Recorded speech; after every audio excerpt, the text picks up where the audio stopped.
Hello,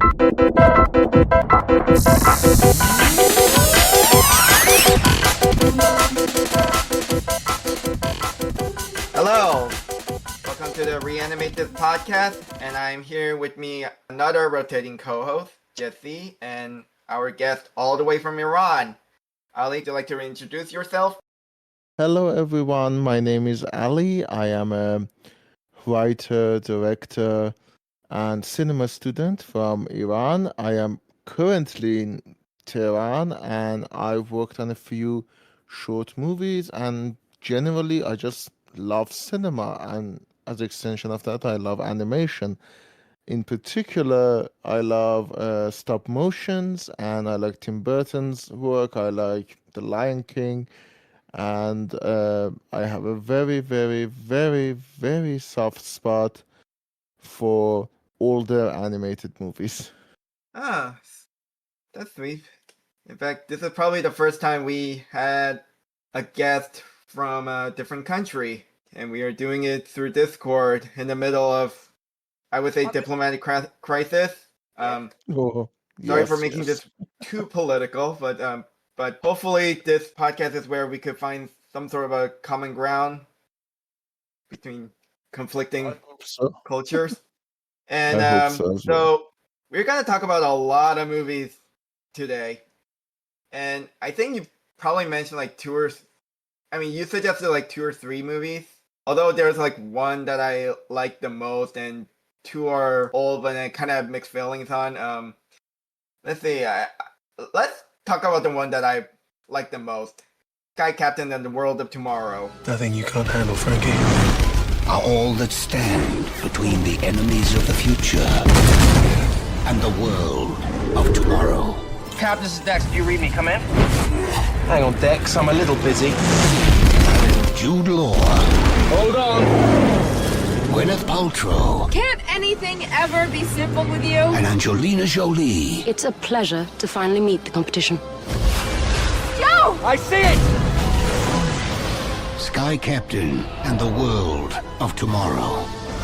Yes, Sky Captain and the World of Tomorrow. I watched that movie completely by accident in 2013. And to this day, it's been on my mind. I still haven't been able to fully digest it. It just looks and feels so unique. Like there is no other movie like it. I mean, Sky Captain, I think was made. I don't remember the exact date. I know it was made in 2004, and it's that weird mix of using computer generated backgrounds with real live action actors that hasn't been done since, thankfully, because the movie has aged quite bad in some aspects of it, but it is still so unique. Yeah, it looks like it was a product of its time when Oh, definitely, yeah. you know, and when I believe like big studio started more relying on CGI and digital camera has made that possible. And I think this was after George Lucas decided to switch from film to digital and do it. I'm talking about the Attack of the Clone. He started to use more, everything with the green screen and with the virtual set and even like a CGI set. And contrary to popular belief, the Star Wars Phantom Menace used a lot of practical effects, like more than the original trilogy. Yeah, And exactly. It was definitely that changing of an era. Even though he did definitely use practical effects, it was kind of you could definitely see the vibe change within 2004. Yeah, it felt like there is a grittiness to the original trilogy of Star Wars that isn't there in the Phantom Menace. In Phantom Menace, everything felt like, oh, we can touch it up with the computer. But in the original, it was like, okay, we either get this shot or we don't. The invention of the phrase, we'll do it in post. Yeah, they actually traveled to Tunisia and I'm talking about the very very first Star Wars movie, the New Hope, as some people call it today. They had to travel to Tunisia, where the weather is so unpredictable that it caused a lot of trouble. You know, when they're shooting the Luke Skywalker's home planet. Oh yeah, You know, when Tatooine. and nowadays they don't need to travel to Tunisia. They could use the volume, you know, the LED screen background. And people have argued that this is a lot better than just doing it on green screen. And the mid 2000s was the time when you could do whatever you can as long as you have a green screen and able to integrate CGI into digital footages. And you start to notice this trend. Okay, even though it predated Phantom Menace, but you start to see this trend of comic books and even cartoons bringing to live action because the CGI has made it possible. And not only that, the CGI has also made a lot of properties that couldn't be done on movies into actual things, like the Lord of the Ring trilogy and Pirates of the Caribbean. Like you see a lot of like big. This is like the beginning of the like. Well, okay, even before that, the big franchises are not exactly a new thing back then, but still, you see It's a different more. guys. And Sky Captain: The World of Tomorrow supposed to be, meant to be like you could do it with a very small budget. And from what I heard, it was supposed to be a movie made with a small budget. In fact, majority of budget just kind of went to the actor salary, the A-list actor salary. But however, some corrupt producer decided to inflate it just to say that, oh hey, look what we could do with the bigger budget. And unfortunately, that caused the movie to bomb when it underperformed. Like, it didn't need to be like that. It's like it's just you can make a profitable movie with a very modest budget, but then the producer inflate the budget, and now it became a box office bomb. And director Kerry Conran decided not to make any more movies again. Like, and what's really disappointing is that saw where the industry is going, and he wanted to take a full advantage out of it, but then the studio screwed his career up so badly by inflating the movie's budget. Yeah, and for reference, the budget was set about around 70 million, and the box office return was around 57.9 million. I believe the original budget was like a 20 million, which is somewhere around there. Even back then, it was a modest budget. It was like a mid-budget movie. I mean, to be honest, it is kind of odd that there are a lot of these quite famous actors at the time, like Jude Law and Angelina Jolie and Gwyneth Paltrow in this movie. I think this is after Shakespeare in Love, so Gwyneth Paltrow was already kind of famous. And it's such a weird thing to see all of these people in this movie. And yeah, it just feels like it could have been a smaller budget movie. And it probably was. Sadly, it's not the first time an independent director gets screwed over by a studio or by the producer. It happens more often than not. I mean, Terry Gilliam's whole career has been screwing over by studios, like by studio execs. And I feel like the whole budget thing is a huge problem today, because I think every movie now is expected to make $1 billion or it's a failure. Oh yeah, I mean, right now the current state of cinema is so odd that I don't know. Like they say, whatever the budget of the movie is, you have to double it because of the marketing. And if the movie doesn't bring back 100% of its returns plus 100% of that amount as profit, it's not worth it. The studio either gets shut down, or if it's a smaller studio, or the director is blamed for being too like independently thinking and all of that. And nobody thinks that, okay, maybe the system is wrong. Maybe the system is doing something terrible. Yes, and which is sad because Sky Captain: The World Tomorrow okay, regardless of the special effects, I will get into the special effect, but it was very ahead of its time. And I mean by very ahead of its time, it feels like the current day blockbuster movie made 20 years ago. You only using the technology of that time because it relies on the like a nostalgic factor. Like this is a throwback to the early 20th century pulp novels and pulp stories. That's why it involved Westerners going to an exotic land. That also, And- Yep. yeah. And meeting an Iranian actor in those exotic lands, by the way. Omid Jalili, the guy who is he's Iranian born. Oh, right. Okay, one of the characters played by a British actor of Iranian descent. I remember that.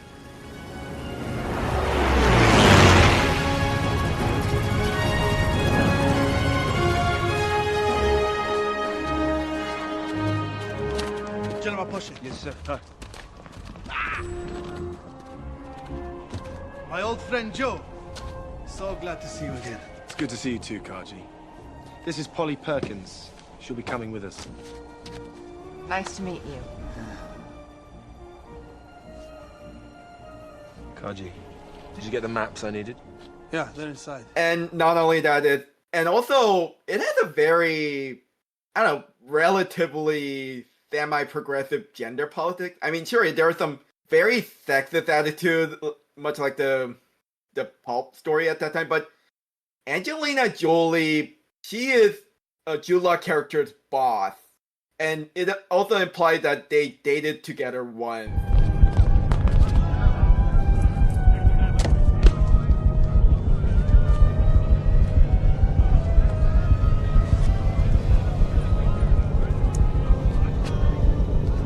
Joseph Sullivan. I was sure you'd be dead by now.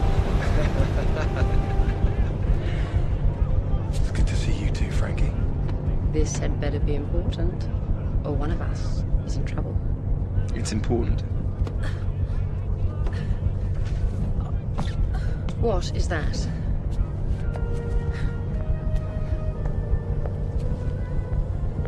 You be nice.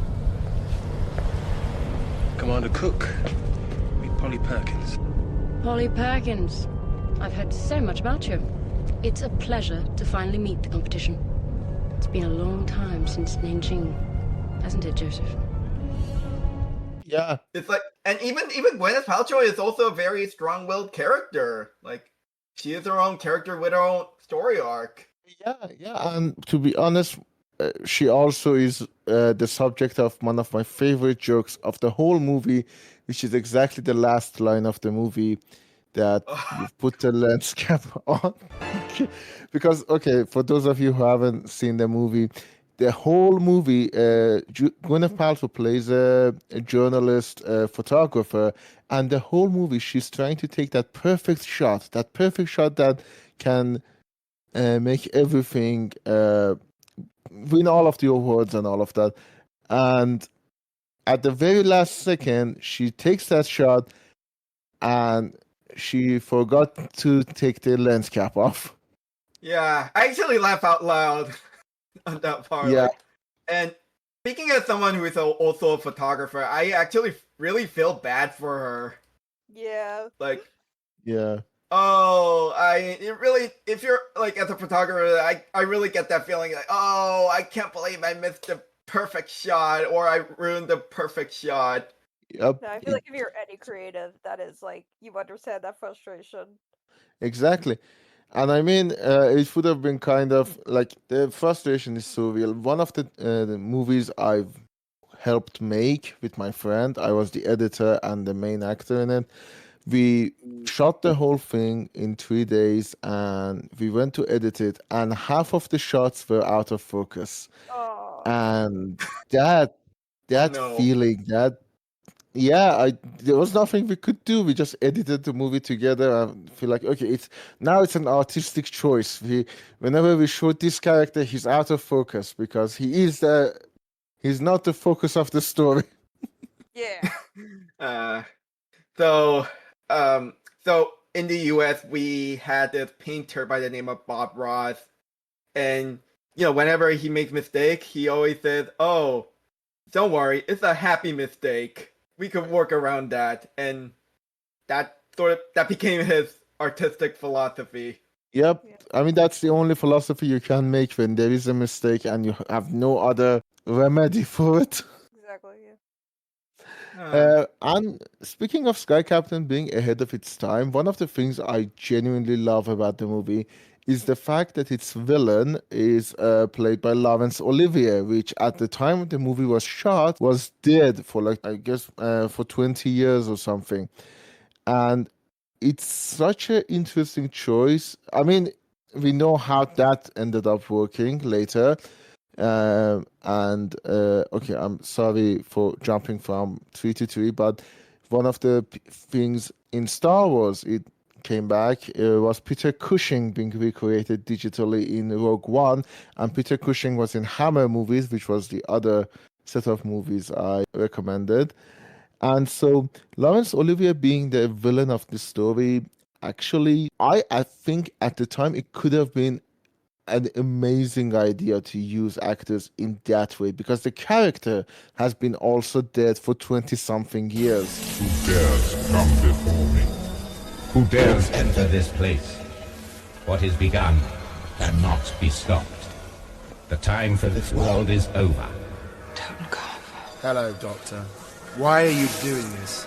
I have been witness to a world consumed by hatred and bent on self-destruction. Watched as we have taken what was to be a paradise and failed in our responsibilities as its steward. I know now that the course the human race has set for itself cannot be changed. I am the last desperate chance for a doomed planet. Now leave this place or die.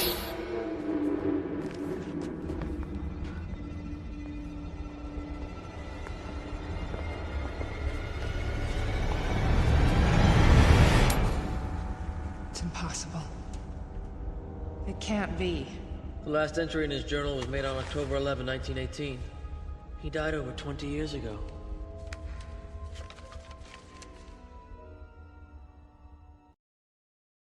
But sadly, we didn't go that way. We went with recreating dead actors.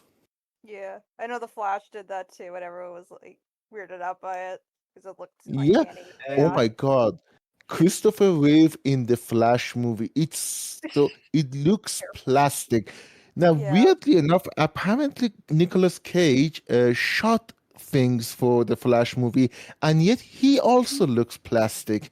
I don't know who did the visual effects on Flash. I know Warner Brothers is a evil company, but they didn't do a good job. Everything looks so plastic. It looks like they've used action figures instead of actual humans.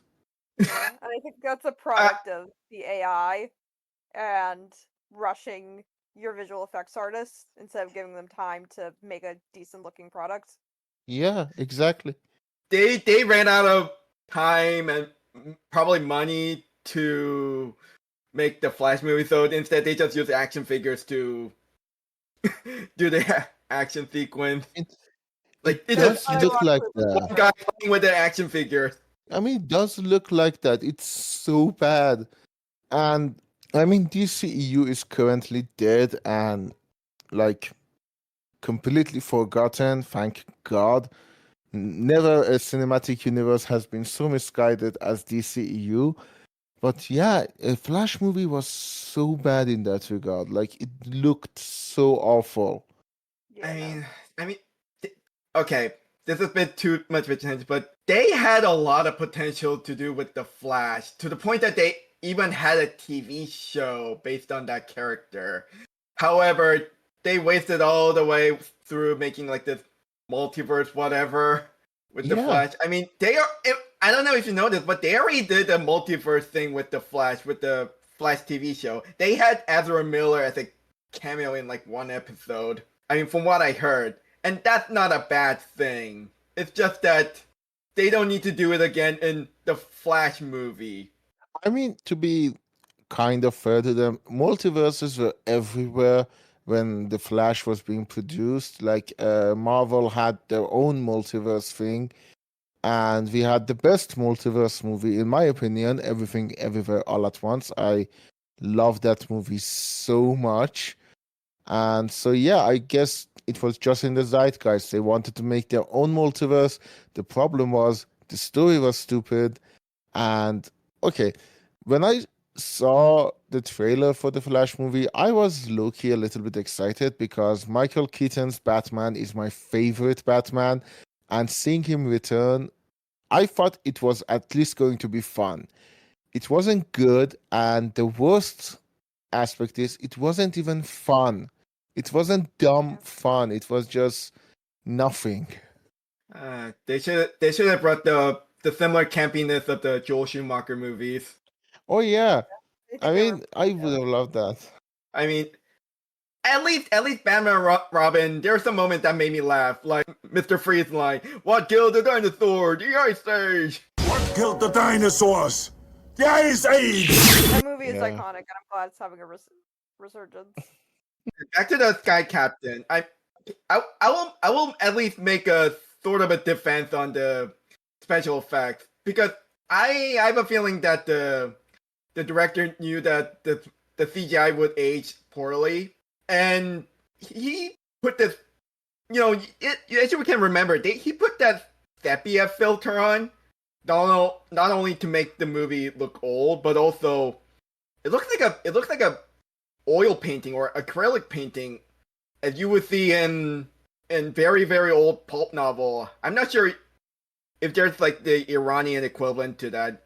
And I meant like before the Islamic Revolution, but I mean, like pulp novels were also a thing in Iran, both before and after the revolution, but they didn't usually have like the same effect that old pulp American novels or comics did.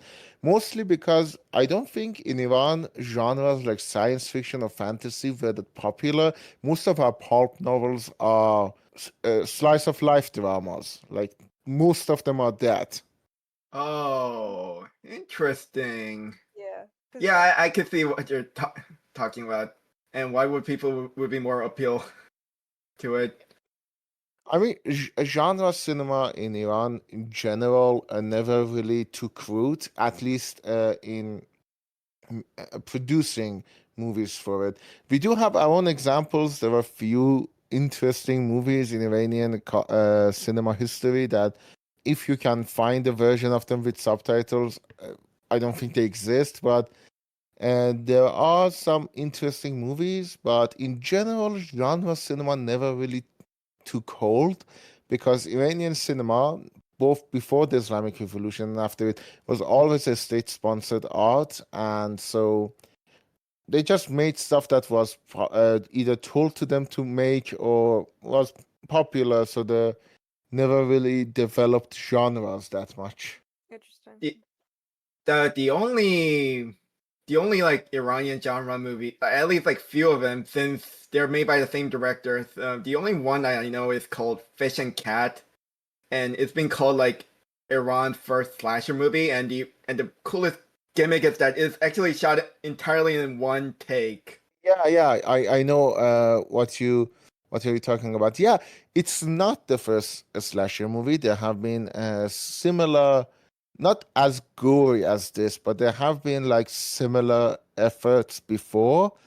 But yeah, this was the first major one. It had a director with a style behind it, Shahram Mukri, and it had a good gimmick. It's not a bad movie. I don't love it, but I do respect it a lot.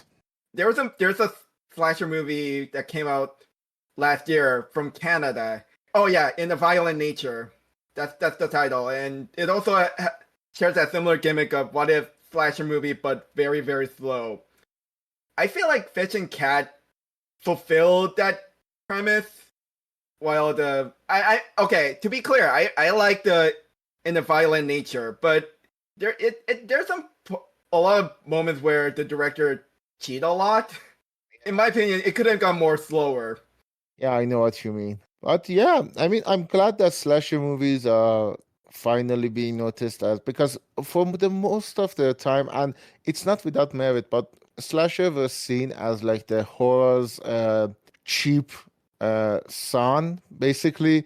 Like whenever, because Roger Corman made a lot of them, and anybody who was anybody at in horror cinema used to make like one low budget slasher movie and then go on to make like the big ideas. And so for a long time, slasher was seen as this cheap thing. And I'm glad it's no longer looked at like that. It still is a little bit because it's very easy to make. You just have to make gore and all of that. But with Terrifier movies and all of that, it's at least getting some recognition. Yeah, and it's one of those genres that, like you said, like a lot of horror, like directors in general have started it because it is so cheap. So studios are more willing to take a risk on a more inexperienced director. Yeah, exactly. And we kind of forget that one of the movies that started the whole trend, Nightmare on Elm Street, was technically not a low-budget movie. It was actually kind of expensive for its time. Yeah, and you know, Sky Captain of the World Tomorrow could have been something like that with Kerry Conran. He made it with a very modest budget, and you know, he just wanted to prove the world that anyone can make movies as long as they have an accessible digital camera and a green screen. And the closest to having that kind of success that Sky Captain could have is a movie called Hundreds of Beavers. Mm-hmm. I'm not sure if you've heard about that movie. I don't think I have. Okay, to explain Hundreds of Beaver, so Hundreds of Beaver is a low-budget independent movie, you know, mostly shot on green screen by this one guy, and it's an ode to the silent, you know, black and white silent cinema, but using the some elements of today's media. At one time, it feels like you're watching a playthrough of a video game. At times, you feel like you're watching a very, very old slapstick comedy, like Three Stooges movie or Charlie Chaplin movie. I do have to check it out. I do actually. I'm looking it up and it looks interesting. I do have to check it out.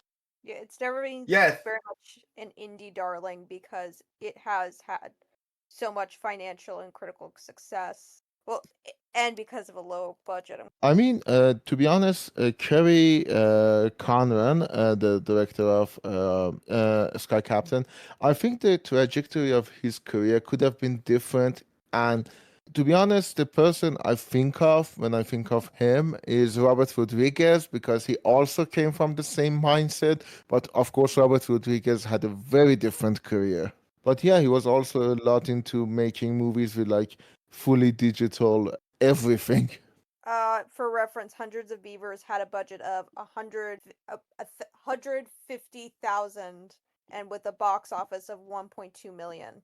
And if he had ended up like Sky Captain and he was forced into a higher budget, that would have been considered a failure. But now that it's 150 million, that is like the smarter choice. Sometimes it is better to give less money in these kind of projects. Yeah, I mean, a lot of movies like this who are made with smaller budget often turn out more creative because they don't have the money to throw around. Because they don't have the money to send it to a CG artist and be like, okay, change everything that I've shot.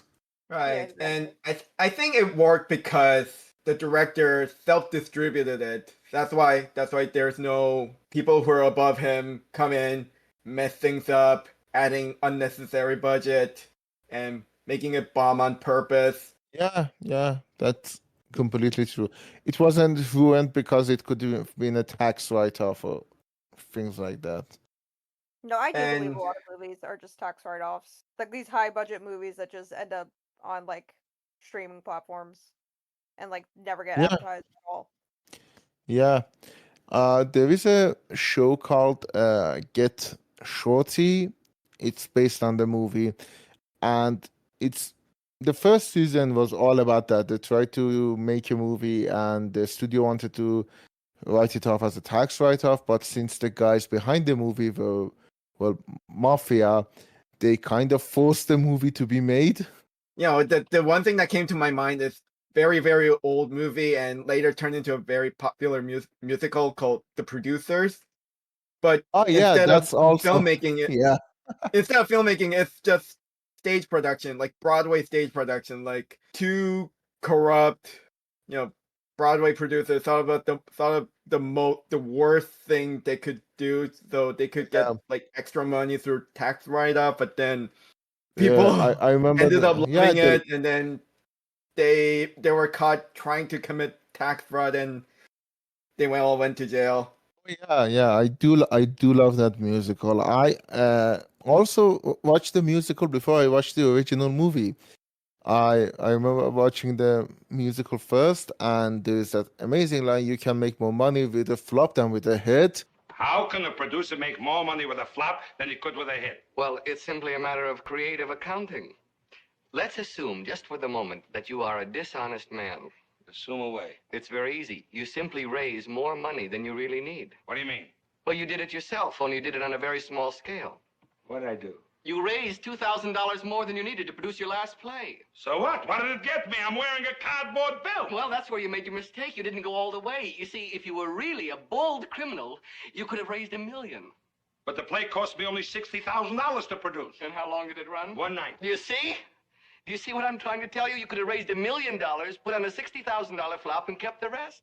But what if the play was a hit? Well, then you'd go to jail. See, once the play's a hit, you have to pay off all the backers. And with so many backers, there could never be enough profits to go around. Get it? Uh-huh. We can do it. We can do it.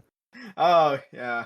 And so going back to Sky Captain, yeah. Hundreds of Beavers is a very what Sky Captain could have been. I mean, sure. I mean, Kerry Conran could have used a no-name actor, but I think he cast a A-lister just to get more attraction, and that's why it has like a $20-something, like at least like a modest by studio standard. Most of the money probably went to their salary, but it doesn't matter. I mean, in fact, the actors, everyone pretty much knew what they're going into, and they all did a good job. Let's be fair. Oh yeah, they are doing a good job. Jude Law is also the executive producer for the movie. No, I mean the producer for the movie himself, and he's doing a really good job. Also, Gwyneth Paltrow and Angelina Jolie, and even Giovanni Ribisi and all that. They all know they're trying to make a live-action old Fleischer cartoon, and they all act accordingly. They all have over-the-top reaction, but it doesn't feel mocking or ironic. It's very sincere. Yeah, nowadays they don't do sincere, which is sad. And actually, around that time, I believe you get to see a lot of movies that won't work in live action movies suddenly releasing, like Sin City.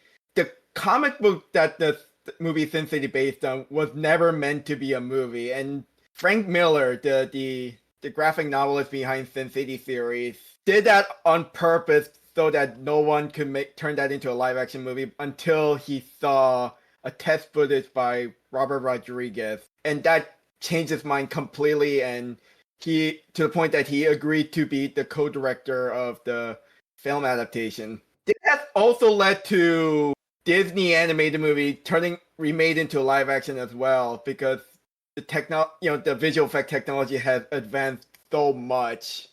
Yeah, and the so quickly. Live action quotation marks Lion King movie. Oh my god, that movie! Animated, so it's not even live action. And it looks so bad. Okay, I'm sorry. I'm gonna derail the conversation again. I hate the quote unquote live action Lion King. I hate it so much. On a level I can't even describe. Like, I hate everything about it. I hate what they've done to the characters. I hate what they've done to the story. I hate what they've done to the songs. Everything just feels and looks bad. And I know why they've made it, but I don't know who is... I know Jon Favreau is a guy who does anything for money. So there is no kind of surprise that he went for it, but it feels like one of those things where I'm thinking, how could you do, like, how soulless have you been to make something like this? It's because he wanted to kind of play around with new technology, and instead of just letting it stay in the demo reel, Disney decided to make it like millions and millions of dollars in budget and have to release it at this point. Yeah, it looks so bad. It feels so soulless. It's Actually, the whole Jurassic Park quote of like, "You thought so much about how we could do this, we didn't think about if we should." Yeah, exactly. Actually, all right. In the future of this podcast, there's like one movie I want to talk about. It's called Jonathan Livingston Seagull, and it also has, Jonathan Livingston Seagull is made up of, sort of made up of documentary footage shot by a cinematographer who himself is a nature documentary cinematographer, and I was looking at this and I was like, this was what the 2019 Lion King should have been. Like they could just go to like sub-Saharan Africa and just shoot a narrative documentary footage of lions and then piece them all up together and just simply retell the story of the Lion King. Yeah, I agree. It should have been like that, but they just decided to spend a lot of money and manpower and creative animators drive to make this thing. I'm not even gonna call it a movie. It's not a movie. It's a thing. Yeah. Someday I wanted to make a sort of a pseudo documentary or docufiction about visual effects artists behind these kinds of movies and told it from their point of view and their creative process.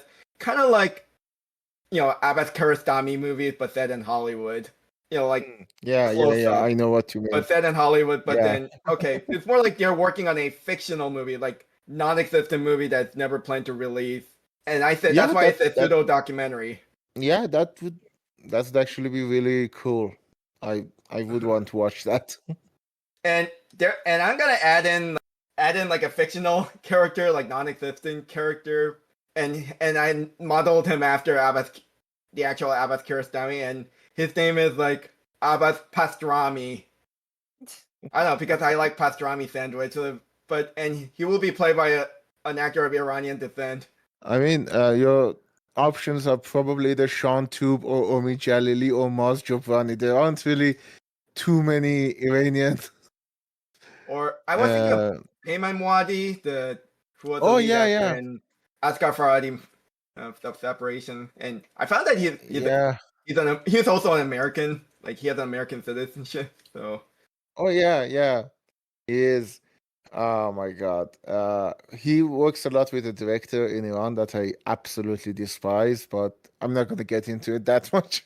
yeah. I feel like that's like weirdly a can of worm. Anyway, so decade afterward, there are more and more like independent movies with a very big CGI, like Gareth Edwards' Monsters. That's his first feature directorial debut. Yeah. All he did was go to like real location with two actors, and he made it like as if he was making a like road trip documentary. And just add in cool special effects you would expect from like a big budget science fiction drama, and then you also have District 9, and District 9 also.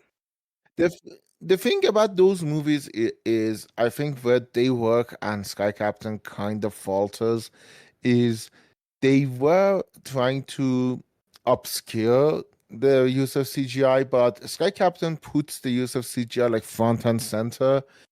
And again, it is what they're going for. I understand what they're going for in the Sky Captain.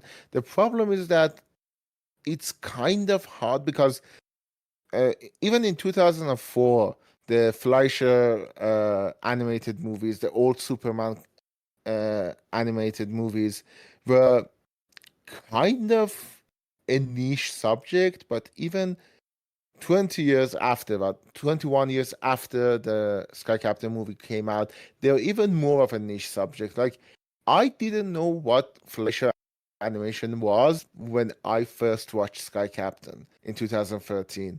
Had to educate myself on what they are.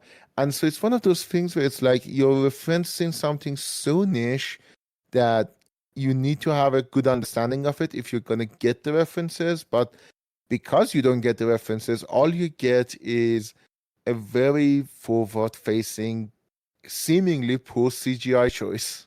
Yeah, and I feel like that is something, even in America, unless you like have a decent knowledge of film history, you don't really know what Fleischer animation is. Yeah. Like just by like hearing the name. Yeah, exactly. It's one of those things that, again, I think I commend the movie. I do actually like Sky Captain a lot more than I think I would have, but I think I appreciate it more now than I did in 2013 because I now know what it's referencing. But the problem is, what it's referencing is so niche. It needed more mainstream visual direction, if I can get what I'm saying across. Is any of you aware that Kerry Conran started out as a Disney animator, and he graduated from CalArts? Oh. And yeah, that makes sense.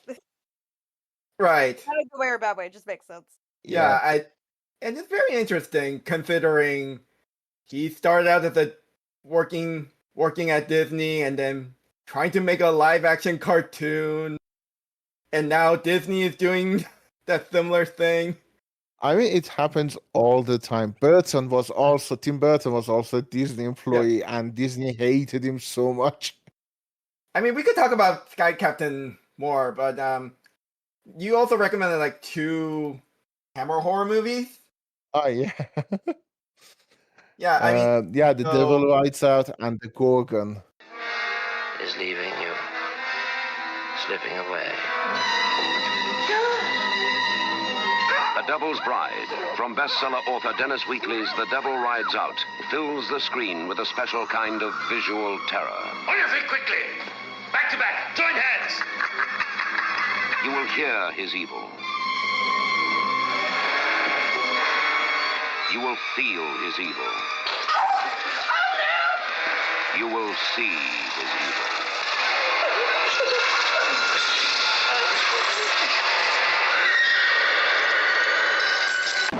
It has been said that every legend and myth known to mankind is not entirely without some truth.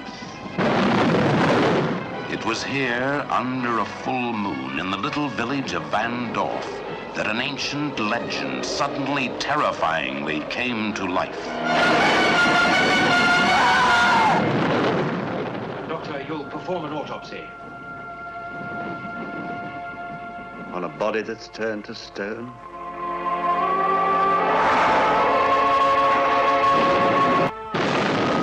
The terrifying realism of the Gorgon.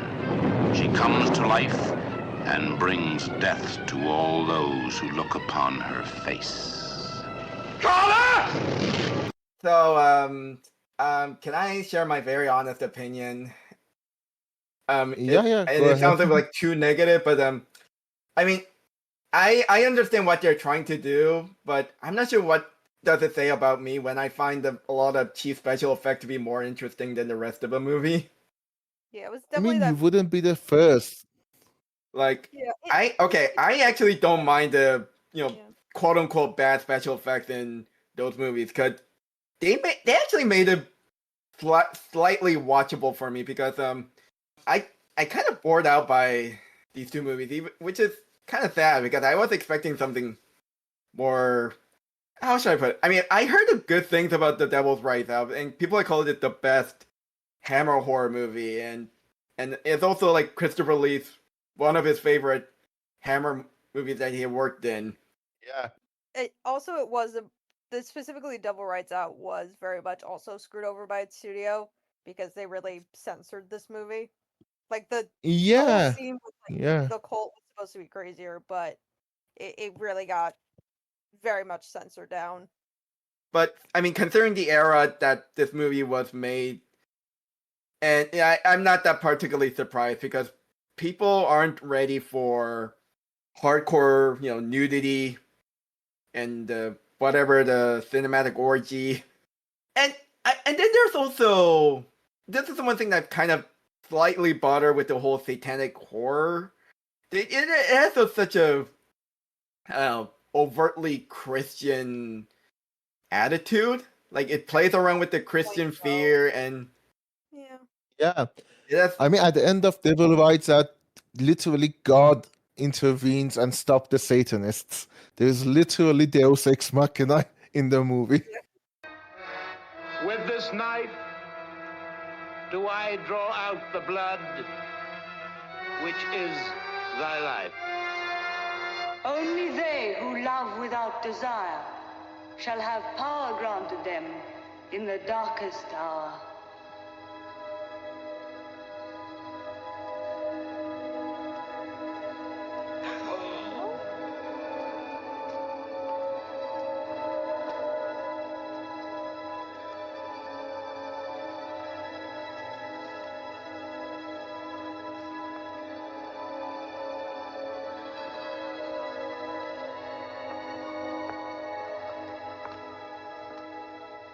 Peggy, get up.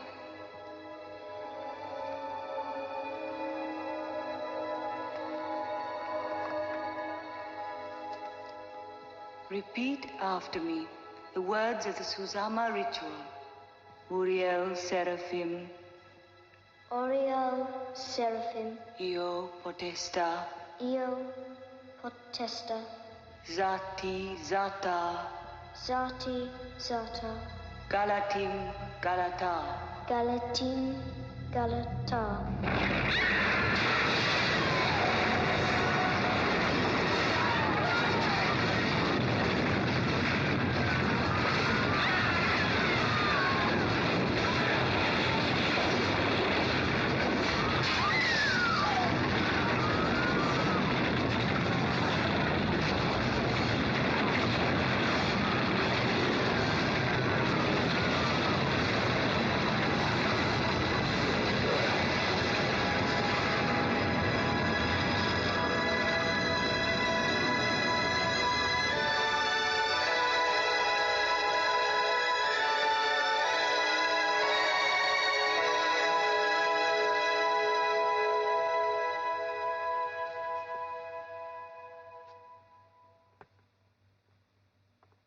I think if you know that going in, you'll set your expectations correctly. I think if you don't know that, you'll kind of be disappointed.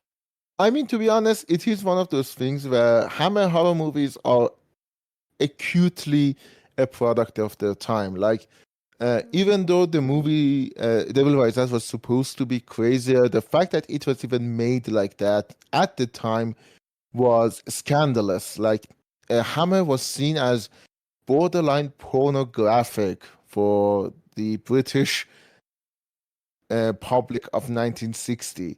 And so, in the case of Devil Rides Out, I personally really like it. It's my favorite Hammer horror, but it's mostly about how they use the visuals, like how they use the story. Like, the movie is, again, so sincere in its storytelling. It is about a Satanist cult, and they don't try to make the Satanist cult is a bunch of gentlemen in suit. Like, there's a bunch of British people in suits. Actually, yeah, the closest to the American equivalent, Rosemary's Baby, I believe that also has that one. Although the only difference that Rosemary's Baby has nudity. I'm talking about the Roman Polanski movie. Of course. Yeah. Which is strange because I don't know what was it made. What I'm not sure. I don't remember whether Rosemary's Baby was made during the Hays Code era or after the Hays Code era, but I kind of have a mixed feeling about Rosemary's Baby for very obvious reason. But I will give that movie a credit for taking a risk, I guess. I mean, yeah, but it was also made by Roman Polanski, who was very much like a visionary of his time back before we knew what monster he was. But Devil Rides Out was made by Trans Fisher, and Trans Fisher was a very devout Christian. That's one of the reasons in the movie, the God intervenes, because Trans Fisher, like in all of his movies, there is always a little bit of that Christian undertone of, oh, the good will ultimately prevail. Like, even when he made The Curse of Frankenstein and the Dracula, he made the famous Christopher Lee Dracula movie. but there's always that undertone. And Devil Rides Out feels like him at his most Christian. He was a visionary, don't get me wrong. I do believe Trans Fisher was ahead of his time when he made the Hammer horror movies. He realized the importance of atmosphere and setting in horror movies. But there is that, belief. You can't take the belief away from the director. Okay, that explains it. I need to watch a lot of Hammer horror movies, and the only one that I watched prior to watching both Devil's Rides Out and Gorgon was this movie called The Lodge. It's one of their recent output. Yeah. I mean, Hammer movies post. I think they returned in 2008. I'm not sure. Yes, but they post. did. Yeah. There are a lot of throwback movies, but the original Hammer movies, from 1950 to 1958, which was 1957, I think, was The Curse of Frankenstein, which is the start of the Hammer horror brand until 1970 something, until The Legend of Seven Golden Vampires. That output is so influential and so visually, especially for us, when you see those movies, you see how many directors have been influenced by them. They're so visually unique. Well, I'm trying to think of the word that I currently... stylized. They are so visually stylized that you realize a lot of directors are basically paying homage to it. Tim Burton in specific is basically the godchild of Hammer horror movies. But there is more, like Lars von Trier references them. Martin Scorsese references them a lot. There is a lot of horror movies that inadvertently kind of reference Hammer movies because that's just in the DNA of cinema, and a lot of things they brought in with them. Yeah, actually, there's one thing I like about Devil's Rides Out. Their use of the color red. I don't know. There's something about the color red in that movie, so... I don't know, there's something about it very eye-popping. It made me... How should I put it? Made me feel unsettled. And I believe M. Night Shyamalan used the color red for a similar reason in his movie The Sixth Sense. I mean, the thing is that a lot of directors are using Hammer. One of the things that Hammer gave us, especially in horror cinema, that I genuinely am thankful for, is the dirtiness that was missing from previous, Universal horror movies. Hammer movies look and feel very dirty, literally, nobody has dusted the set. Everything is dusty, everything is grimy, the shadows aren't crisp, they're more grayish, the colors are muted except when it's blood. And everything about that is just, it feels so dirty in everything, murky. I mean, we can think of a number of horror movies that came since those movies that kind of used that atmosphere. Yeah, even their special effects feels janky, but not in it took me out of suspension of disbelief. Were janky in a more consistent way. Yeah. That's why I said that the dated special effects are more interesting part of, actually more entertaining part of the whole experience. And same can be said about Gorgon. I was expecting the Gorgon to be like a monster movie, considering it's about the Gorgon itself, but then it's more of a murder mystery / everyone's backstabbing each other / forbidden romance story. Yeah, thriller. Yeah, it's a thriller through and through. It is weird because again, you kind of imagine in my head, before I was watching the Gorgon, I was thinking about Creature from the Black Lagoon. I was like, okay, it's gonna be like that. It's nothing like that. Which is interesting. Right. That's what even though I'll admit that Gorgon it looks cheap. It doesn't even look like the Gorgon from the very, very old Clash of the Titan movie. But it doesn't matter, because weirdly enough, the Gorgon itself is the most interesting part of that movie, the titular Gorgon. And yeah, I will admit, even though I didn't care for the romantic subplot, but the twist actually got me. Yeah. And also, whenever there is Christopher Lee and Peter Cushing together, it's just a fun time, in my opinion. Those two men knew how to work with each other. Yeah, I didn't realize Peter Cushing was also in that movie. Like, wow, he was really that good of an actor. And so is yeah. Christopher Lee. It took me a long time to recognize. Oh wait, that was Christopher Lee. Yeah, I mean, the hair is a little bit of a mistake, but yeah, he has that beard, and I loved his look in that movie. In both movies, to be honest. I even love his look in Devil Rides Out, which was, by the way, one of the only times Christopher Lee ever played a hero, The Devil Rides Out. He was always the villain. He was Rasputin or Dracula or... Yeah, which is interesting, because, like, I feel like he brings an interesting energy to that role because of that, because he normally, like, I feel like sinister is the wrong word, but for lack of a better word, there is something you buy that was very immersed in the Devil Rides Out world. Oh yeah. He apparently he loved the books that Devil Rides that is based on. He was in a lot of occult and things like that. He was not into them as in he was practicing them. He was just interested in them. That's why it's not a movie I recommended, but it's one of the movies I recommend if you haven't seen. The original Wicker Man is one of Christopher Lee's best movies. Yes. And he was very, very, very much the reason it was made. He didn't get paid to be in the movie. He actively championed it because he just loved the book that it was based on.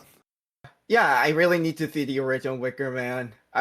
Sadly I watched the remake with Nicolas Cage, but to be fair, the remake was funny and like, I mean, it's bad in a more like a funny way, but it's I would only recommend to see it if you just want to have a laugh. Yeah. Yeah, exactly. It's so bad that you need to see it for real. Kind of bad. Yeah, it has CGI bees, which is one of the funniest things ever. Yeah, that only appears in the director's cut. Yeah. Oh yeah, the bear. Funny how there's another like similar theme movie called Midsummer. Yeah, it's like the relatively recent movie Midsummer. Also has bear costume. Yeah. I mean, to be honest, both Midsummer and Wicker Man are based around like the same foundational myth, but I actually think I call Midsummer the Wicker Man Zero, like Coke Zero. It's kind of like Wicker Man, but not as well made, in my opinion. Not as well thought out. Yeah, I mean, it's very much a different movie, but I think it definitely works more than the Nicolas Cage one. I think we can agree. Oh yeah. No, I when I say Wicker Man, I mean the original 1971, not the Nicolas Cage one. Nicolas Cage one is just a joke. It's genuinely, they had no idea what they were making. They didn't understand the appeal of the Wicker Man, the original. And Nicolas Cage overacts, which, I mean, he always does, but it's not even, again, sorry, it's not sincere. Yeah. That's the word. Okay. Looks like I'm the only person who liked Midsummer. But yeah, I get what you're saying. I get where you're all coming from, but I thought Midsummer was good. Midsummer is okay. I don't love it as much as. To be honest, I'm sorry. No, go ahead. It's one of those long movie that actually never bored me.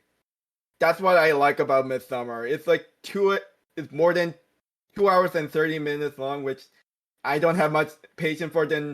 But then I remember watching it with my friends in theater, and I was very engaged throughout. I was never bored. Yeah. I get that. Yeah, so yes, I'll to be honest, I will check out The Devil's Rides Out again now that you explain all the things to me. And actually, like I said about the bad special effects, that's what I like about the most. It's like, oh, there's a really human element to it.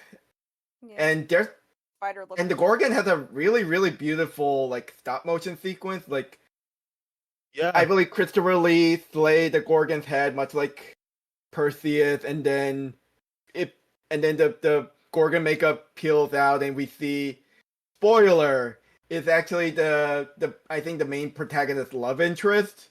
Like she was possessed by the Gorgon.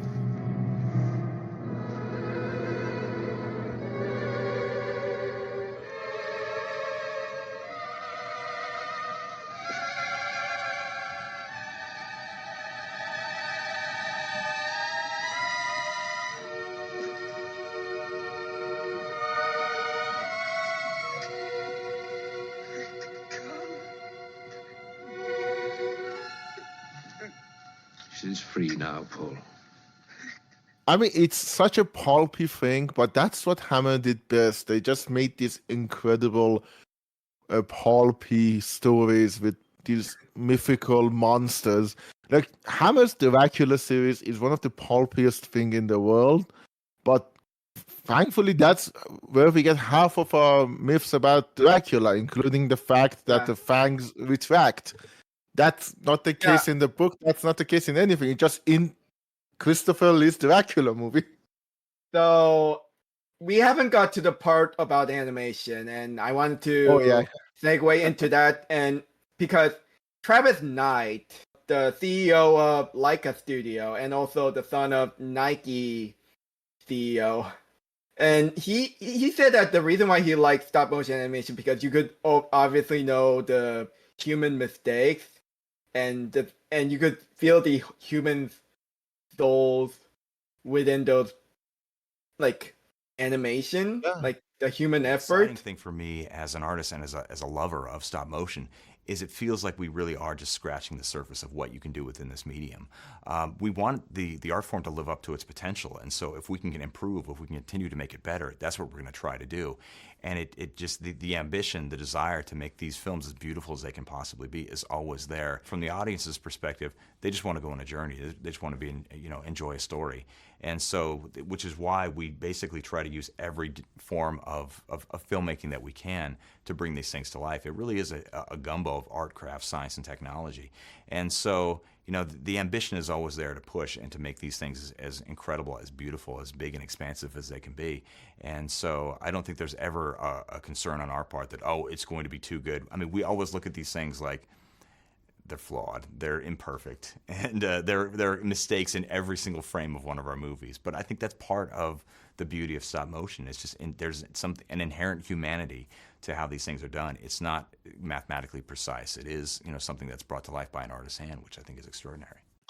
I mean, to me, a stop motion, in like contrast with other animated mediums, is that stop motion always seems to have a weight because it's actual physical objects being moved. It feels weighty, like it feels like it has an impact on its surrounding world.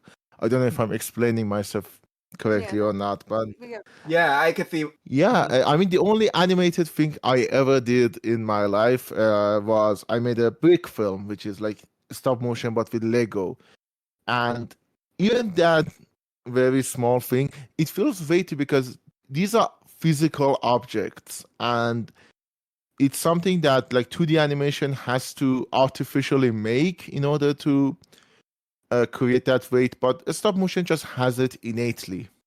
Yeah, and so Travis Knight, even though he's the head of the Leica studio, he didn't need to do a minor, become a minor crew member or something, but he loved stop motion animation so much that he's willing to be one of the animators for Coraline and Paranorman, when he's technically the boss of everything. I have a drill, I have a pair of tweezers, and I have an X-Acto blade. These are my tools. This is pretty much it. And so it's me, it's these tools, and that puppet, and that's how we make this movie. I honestly feel like I'm witnessing little miracles every day. I feel like I'm part of something magical every day. And when I play this, I look at this, I don't feel like I did that. I see this creature moving and living, and to me, okay, I don't know, it happened. I know that I did it, but to me it doesn't feel like that. It's something. It's a living creature now, and it's not a part of me anymore. Yeah.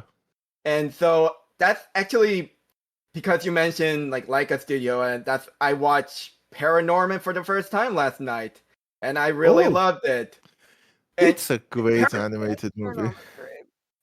Paranorman is a love letter to horror movie, and like more like a kid-oriented horror movies, like Goosebumps, and like something you would catch up on.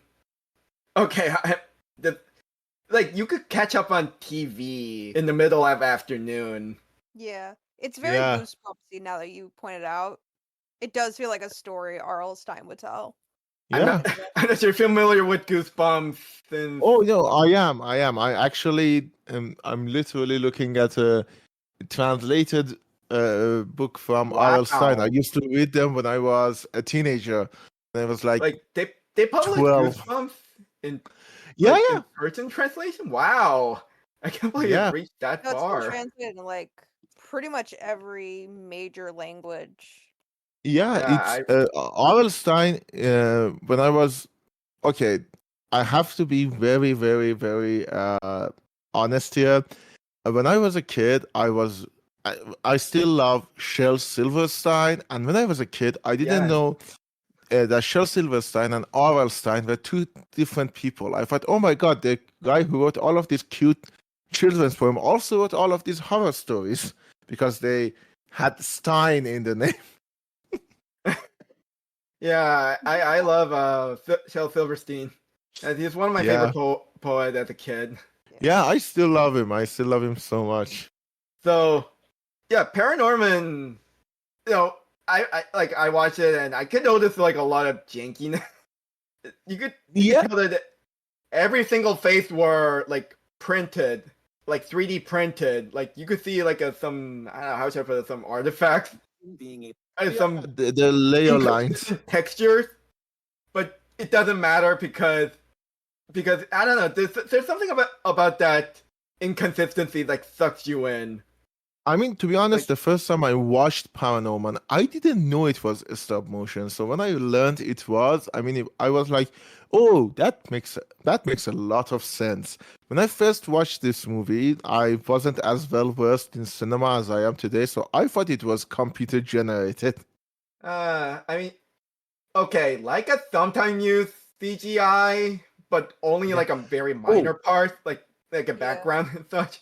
At that time, I didn't know that Leica was the people behind Coraline as well. I knew Coraline was a stop motion. Coraline was more noticeably stop motion, in my opinion. Paranorman, the first time I watched it, I was like, okay, there's no way this is a stop motion. But apparently it was, and it blew my mind. I was like, okay, we are so far ahead of my favorite stop motion movie, which is Nightmare Before Christmas. I was like, okay, we are in a completely different world. Also done by Henry Selick. Yeah, the master of stop motion, Henry Selick. Yes. Yeah, the more I think about the fact that Travis Knight, which like I love his Kubo and the Two Strings. I remember seeing in theater, and I was very amazed how they actually built a very, very giant puppet. That's super hardcore. Like I love how I like how far they could push forward. Yeah, with the medium of stop motion animation. Like that's how much he has such respect for the medium. Like he's technically Henry Selick boss. He could fire Henry Selick, feels like it, but no, he actually willing to step down and be his crew member and do a minor thing. Yeah.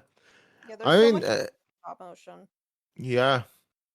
I actually did like Kubo and Two Strings. I think it was very much mistreated when it came out. I remember a lot of people hated it. I don't know why, but I quite liked it.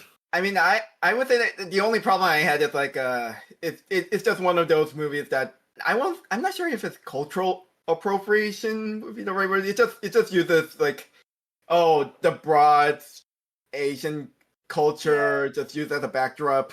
I think the word and you're looking for is I think the word you're looking for is Orientalism. I think that's what. Yeah. Definitely. Yeah. But I mean, to be honest, as a Middle Eastern person, I can totally relate, but I've been just numb to it. Like when I watched Aladdin for the first time, when I was a kid, I was like, okay, I don't know where this is happening, but this isn't Middle East. Aladdin is not happening in the fucking Middle East. Yeah, I heard that it has a Chinese origin, but it just ended up in the collection of Arabian Nights story. Do you mean Aladdin? Aladdin, the story Aladdin itself, and him finding out the genie in the lamp, something. Yes, it was originally in Arabian Nights, and there's a framing device where this lady is telling a story, and so Yeah. takes place in China. The thing about Aladdin is that it's not in the original Arabian Nights. It was added by a French translator who claimed he had heard it from a Syrian storyteller. So it's not in the original Arabian Nights, or as we call it in like Iran, 1001 Nights, because the person is telling a story every night to the king. I'm sorry, I don't know if you're familiar with this or I'm kind of familiar with it, but so like Alibaba is from the Arabian Nights, but Aladdin is not in the original text. So yeah, it feels different than all of the other stories too. Like Sinbad is from Arabian Nights, and as I said, Alibaba is from Arabian Nights, and they all have the same structure. Aladdin is completely different. And by the way, just as a fun fact for people who didn't know, there's actually 2 genies in the Aladdin story. There's one in a ring and one in a lamp. Yeah. And to be fair to Disney movie, I don't know if you remember, there's the scene where Aladdin and Jasmine go to China, like they ride on a carpet to China to see a whole new world, the whole dragon dance. Like, okay, I feel like that's like one acknowledgement of Aladdin's Chinese heritage, which was interesting. I mean, yeah, but the Disney movie, they went with full Orientalism there, especially in regards to Middle East. They were like, okay, there is one giant desert land called Middle East, which is, by the way, not true. We have a lot of different biomes here.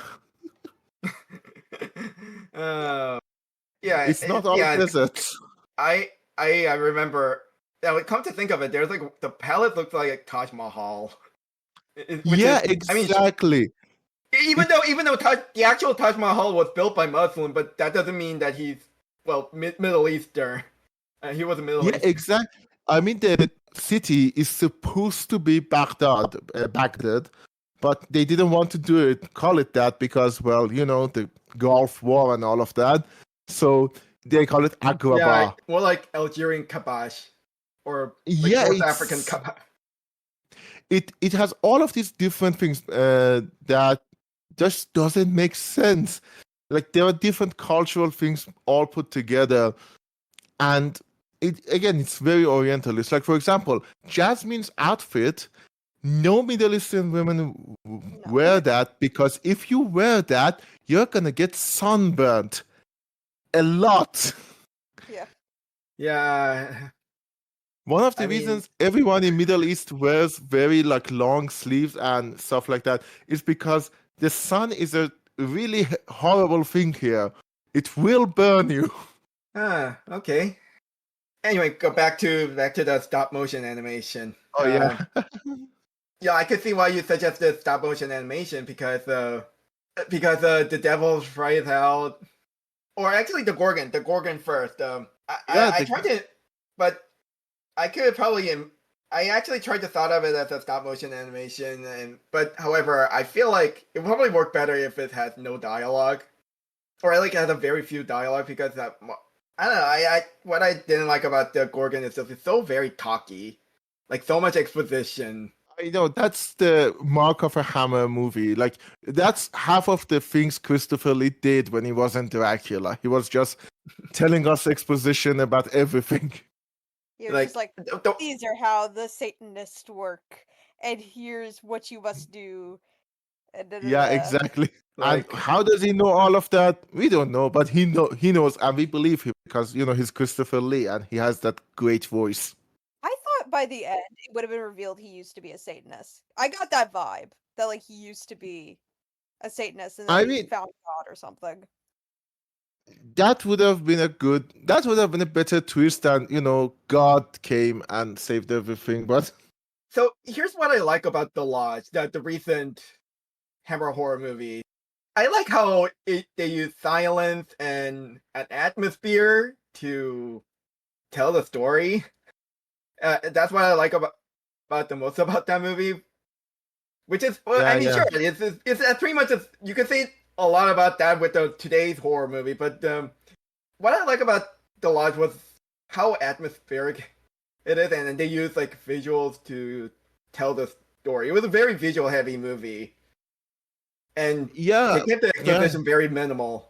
And you could hardly say the same thing about Goodnight Mommy, which is also done by the same directors. Yeah, I mean, the recent Hammer horror movies, they're more in line with current horror movies. But I think this is important to remember, though. Hammer movies, the original ones, were B movies. They were made to be shown to like an audience who would be half paying attention to the movie, and they were made to be cheap. That's the important thing. They needed to be very cheap, and at the same time, very attention grabbing. So that's why they use music the way they do. The most egregious example is Dracula, like in terms of overuse of music. They use musical stings more often than a soap opera. And that was the style at the time.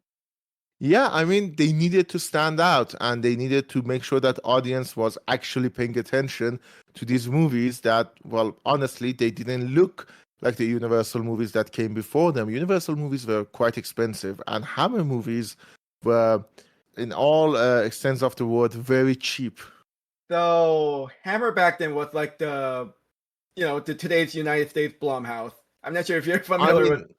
I'm not sure am if you know sadly. Blumhouse. Okay. I am familiar, but that would be an insult to Hammer. Sorry, I genuinely hate Jason Blum. I think Jason Blum is a scourge on the horror genre, and I wish he never make a horror movie ever again.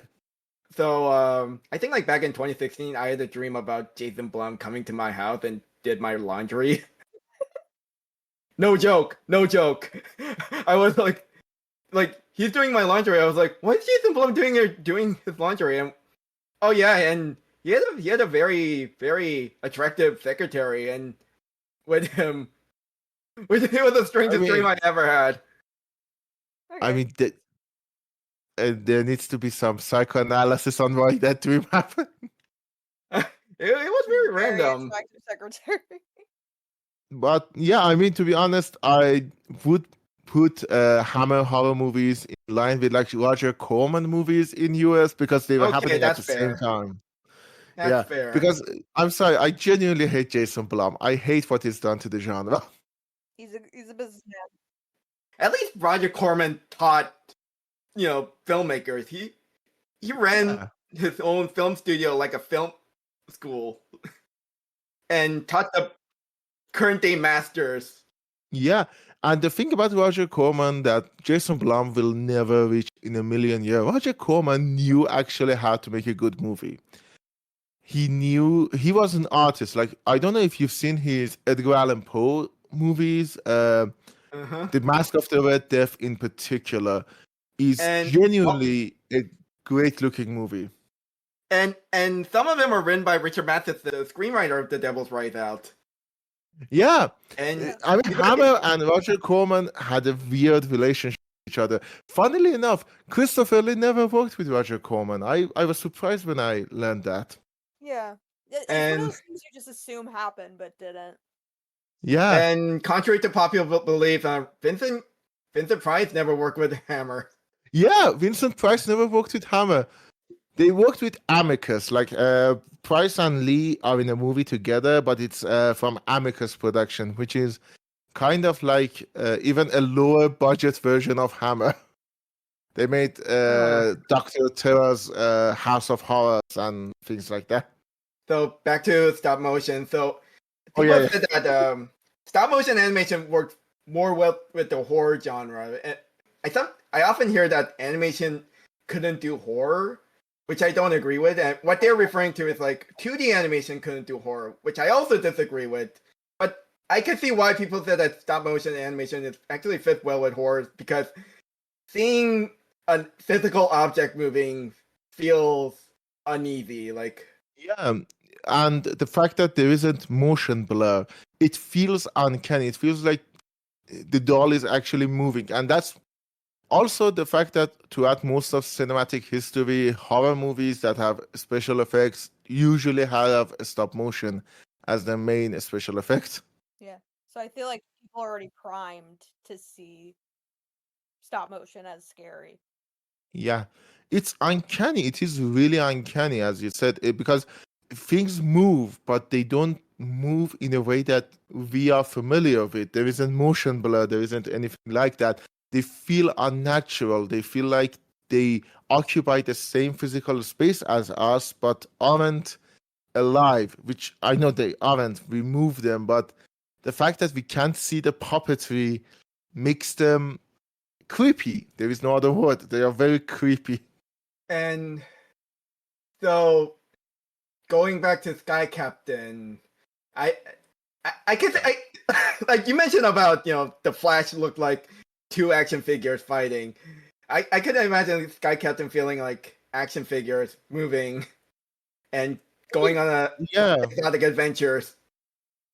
I mean, that would be, in my opinion, Sky Captain would work as a stop motion because it is so stylized that I can easily imagine like those robots being puppets moving instead of like CG things, or the rocket being kind of like that, and everything about it. I know it may not feel like it because there is more action in Sky Captain than in, for example, Gorgon or The Devil Rides Out. But in my opinion, it also works great as a stop motion thing. Yeah, no, definitely. So when I imagine, you know, those two horror, you know, Hammer horror movies as stop motion, I sort of imagine to be very poetic. Like, sure, there might be some dialogue, but then they use silence to create tension. Puppets doing a ballet. I don't know if you're familiar with the stop motion Peter and the Wolf. There's a short animated movie, Peter and the Wolf.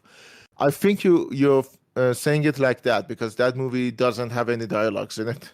All right, I'm one of the few people who didn't like Guillermo del Toro's Pinocchio because it could have been a better movie. Like, it felt like a very, very standard. It's like a mockbuster version of Laika movies. That's how it feels. I mean, I get what you mean. I just found the Pinocchio very annoying. The Pinocchio himself very annoying. I mean, the point is he is annoying, to be fair. Yeah, I know.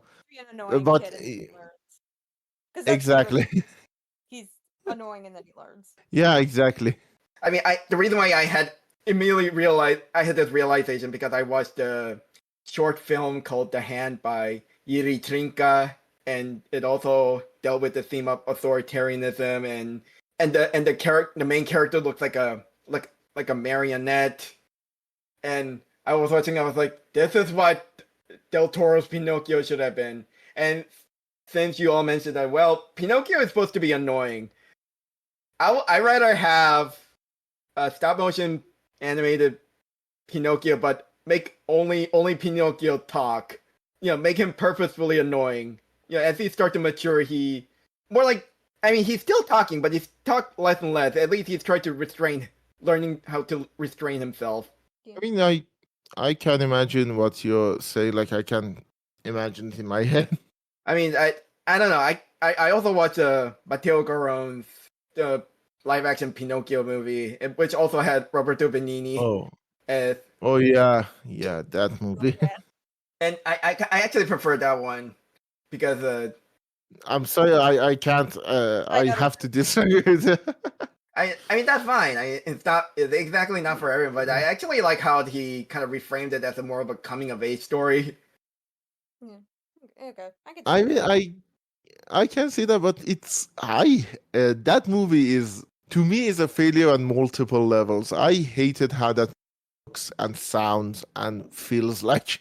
I mean, hate is a strong word, to be honest. I just don't It's just very like weird. it. It's a very weird movie. Yeah. When I was watching it, I was constantly questioning, okay, who made this? What was going through your head? Please tell me. Again, our tastes are different, which is fine. Yeah. But anyway, back to my idea for Gorgon, Oh, maybe your idea of Gorgon. But still, obviously the Gorgon has to be stop motion. Yeah.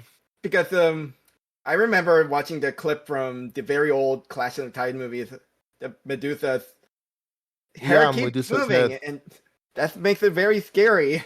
But then the Gorgon did not. But to be honest, that's fine. I like trying to make the snake hair move is a complicated process itself. But I give that part a pass. Yeah, the thing about Gorgon that really makes me see it as an animated movie is that it's supposed to be more slithery, but also supposed to be fooling us in the movie that this creature is part of this world, and it's not. It's limitations of the medium and all of that. So if all of it is a stop motion, it makes it feel more coherent, in my opinion. It makes it feel like, oh, everything in this world is living in the same space, in the same universe. Right now, it feels like two different movies mashed together in a sense.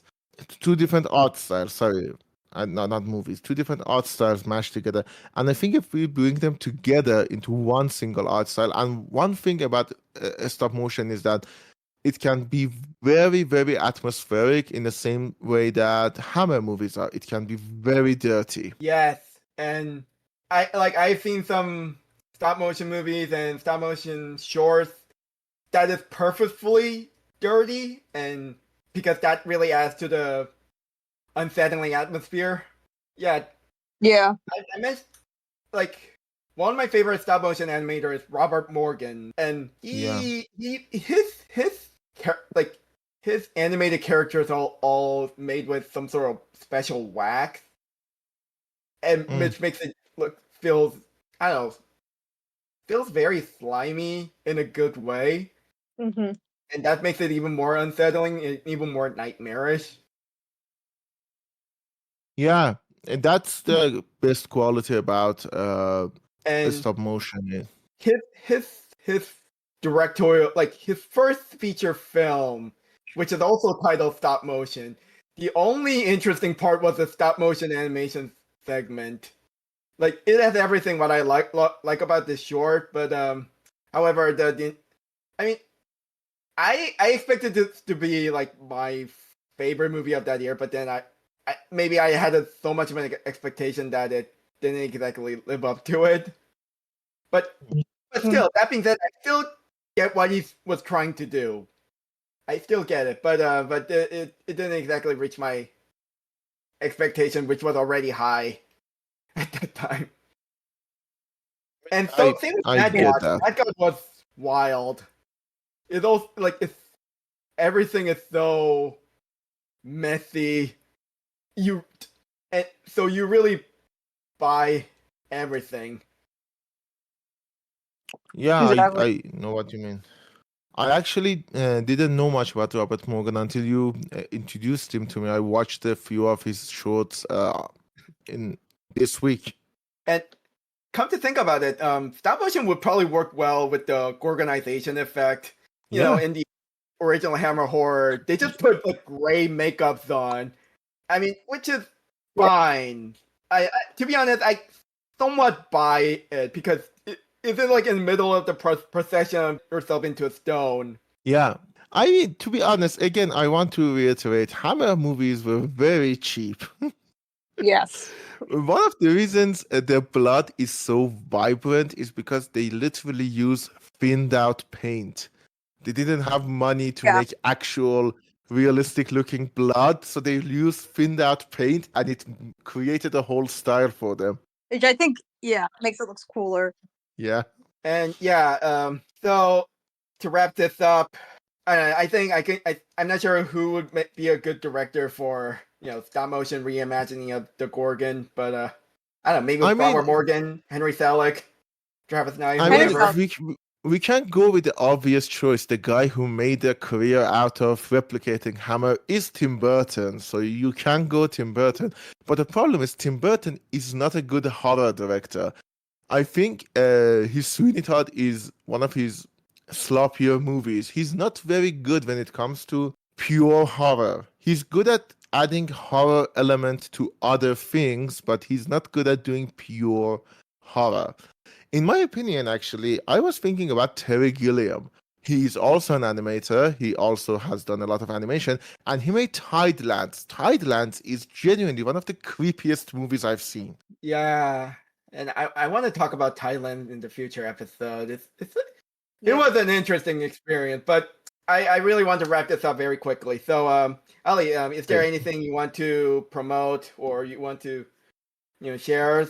And well, I do have a YouTube channel called AK88 Studios, and I make videos very rarely about things that interest me. There are 2 videos there about Iranian cinema, if you want to know more about Iranian cinema and Iranian culture in general. It's been a while since I've made a video, almost a year, but in my defense, things haven't been very good in Iran, if you read the news. It's a very interesting topic on its own, and I thought about talking about Jafar Panahi movies in the future of this podcast. And I mean, I brought Jafar Panahi up because, he's one of those directors who could work around the limitation, and I sort of wonder what would the animation equivalent to his docu-fiction movies. So anyway, thank you so much for having, coming to our podcast. Yep, thank you so much for having me. Thank you so much for having me. Be safe out there, and I really hope that there's some sort of peace between United States and your country. I hope so too.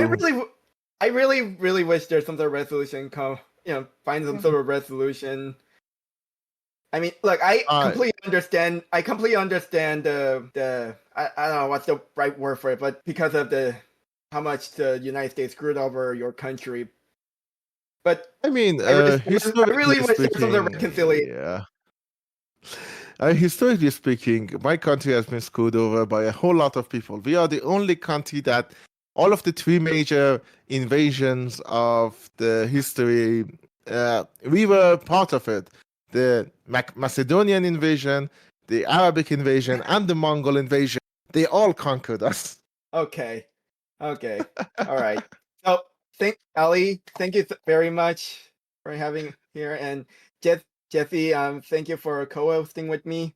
Yeah, no, it's been awesome. Have a great day, everyone. Have a great day. Thank you. Thank you.